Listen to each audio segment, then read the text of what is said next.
Hanımefendiler ve beyefendiler, bugün konumuz orkestrasyon. Bir enstrüman için yaptığımız küçük bir melodiyi, küçük bir besteyi nasıl orkestraya dağıtırız? Orkestrada hangi çalgılar, neleri çalar bunların üzerine konuşacağız. Bir de tabii sample library'lerle büyük orkestra sound'u nasıl yakalarız? Bunun için ufak ipuçları vereceğim size. O zaman hadi başlayalım.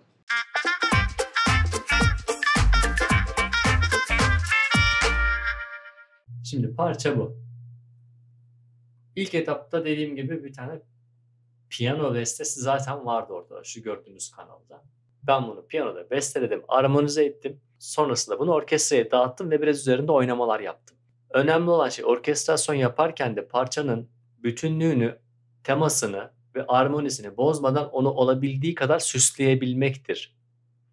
Orkestrasyon demek sadece var olan bir parçayı farklı enstrümanlara dağıtmak değildir. Orkestrasyon sırasında da aranjman dediğimiz o düzenleme kısmı devam eder. Şimdi bunun örneklerini göstereyim size. Parçayı önce ben size bir piyano olarak dinleteyim, solo piyano olarak. Sonra o parçayı ne hale getirdiğimizi bir görelim.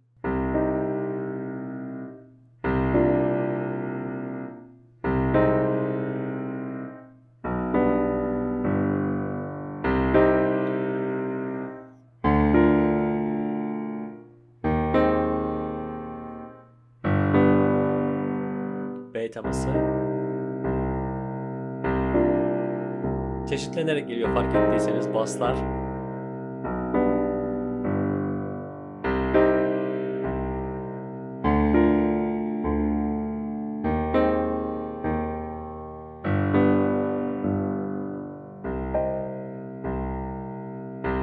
B temasının oktavı çalıyor şu anda.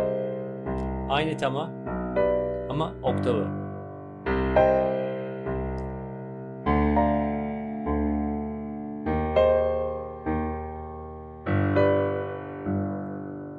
Yeni bir tema geldi şimdi.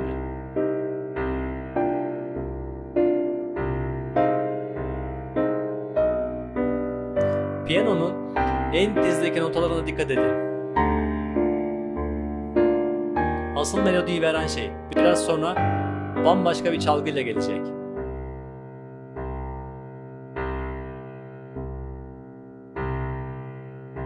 Israrla bir bas vuruşu var burada.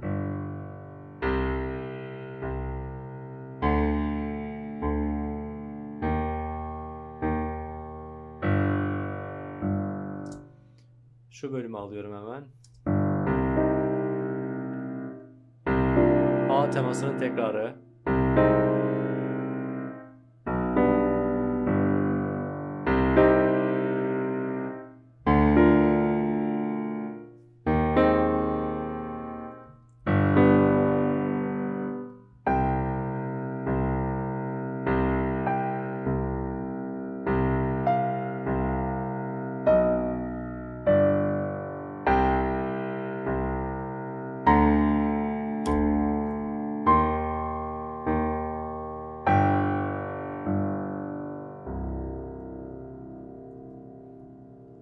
Evet. Solo piyano olarak gördük. Şimdi ben bunu ne yapmışım, nereye dağıtmışım? Burada gördüğünüz gibi aslında 3 tane yaylı sazlar katmanı var.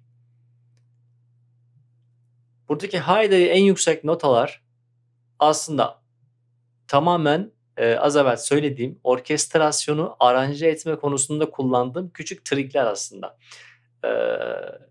Şu an duyduğunuz piyano ile ilgili bir şey yok içinde.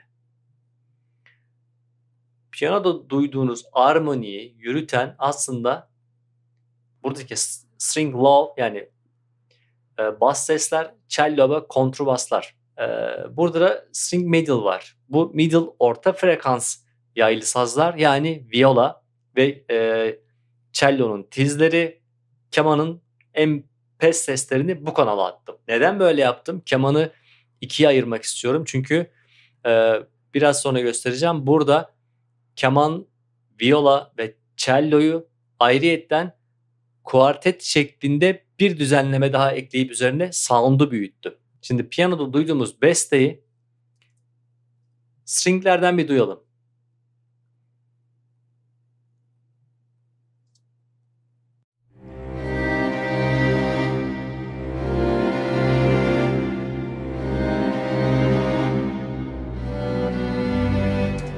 Burada şeyi fark ettiniz mi? Bakın piyanoda düz çalan akorlar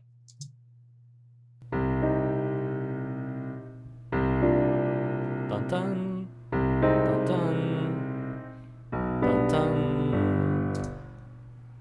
İş yaylı sazlara geldiğinde bunu çok tek düze olmasın diye biraz da hem dramatizmi hem hareketini biraz arttırmak için ra ra ra ra ra ra üçleme şeklinde çaldırdım.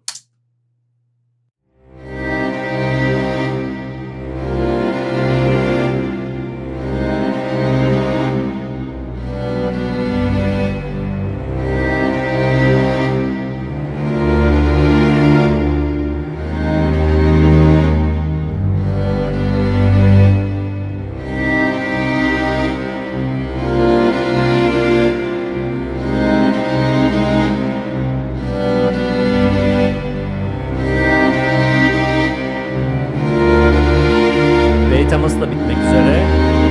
B temasının oktavı geliyor şimdi piyanoda olduğu gibi.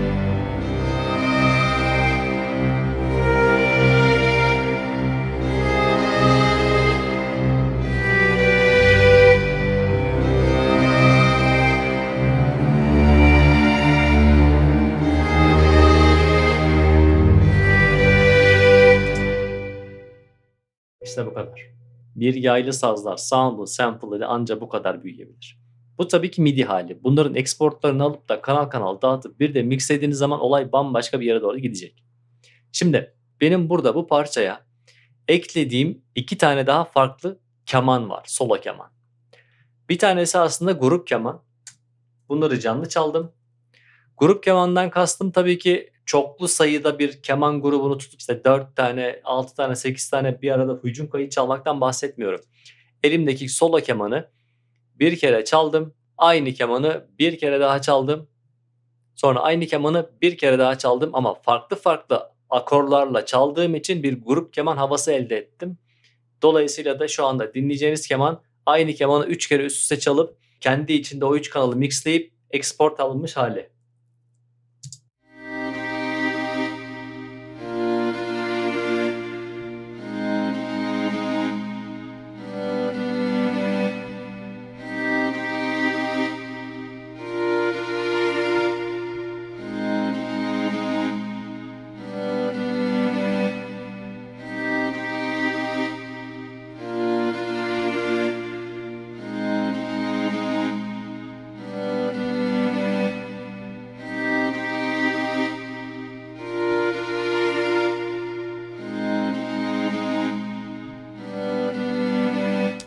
Evet.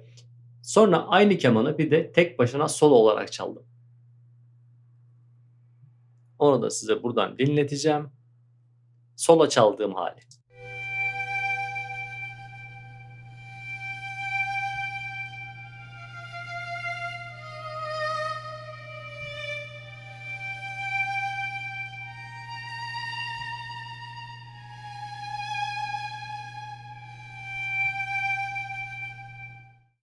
Ne kadar böyle naif değil mi? Hani dramatik, naif, biraz böyle kırılgan bir ton.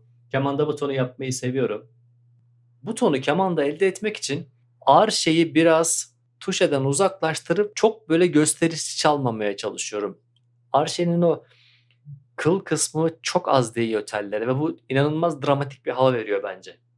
Şimdi bunu zayıf gibi görünen o incecik sesi bakın yaylı sazların armonik yürüyüşleriyle beraber nasıl güçlü bir halde duyacağız.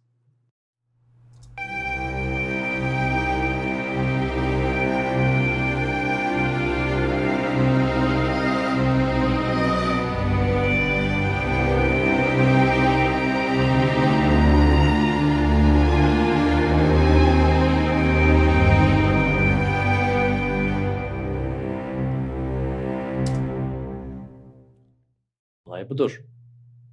Nasıl da büyüdü değil mi sound? Bu parçaya cello ve kontrabasın bas duygusunu güçlendirmek için, o sub frekansı güçlendirmek için bir tane de bas gitar ekledim. Bunu da canlı çalabilirdim ama burada henüz çalmadım. MIDI halinde şu anda.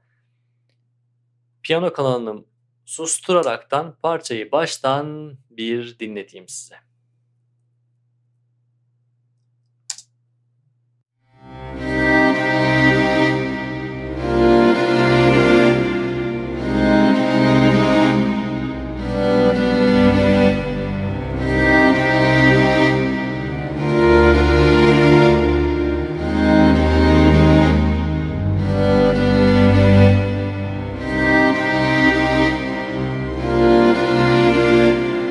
Duyuyor musunuz? Parçanın içinde melodi ya da armoni olarak bulunmayan keman işte bu havayı veriyor. Tiz kemanlar, grup keman.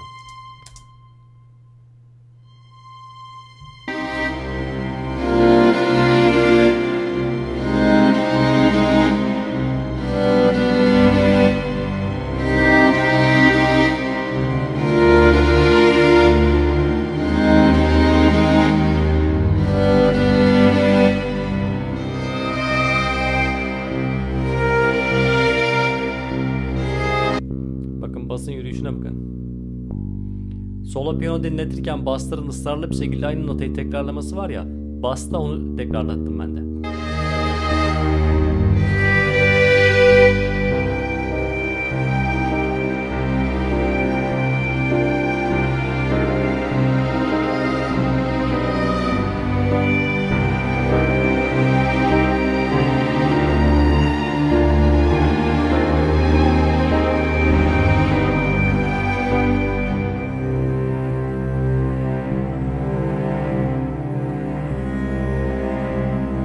Gelelim bu parta. Bu partta solo piyano dinletirken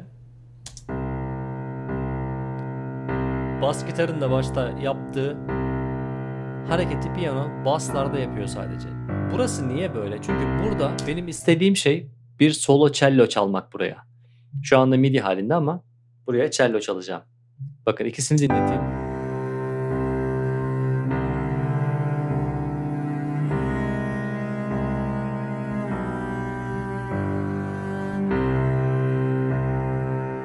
Yaylılar da katılsın.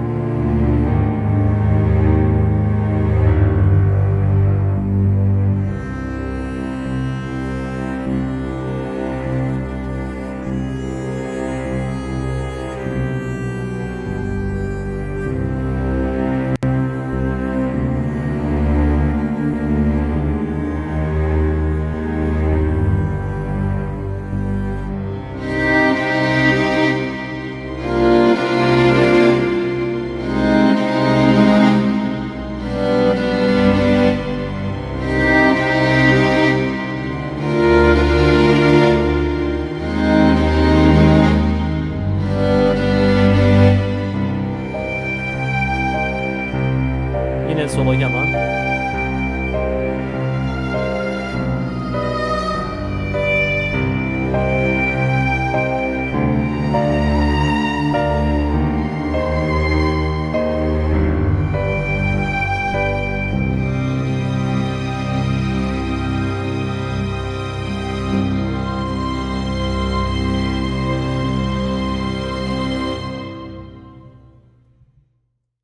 İşte bütün mesele bu.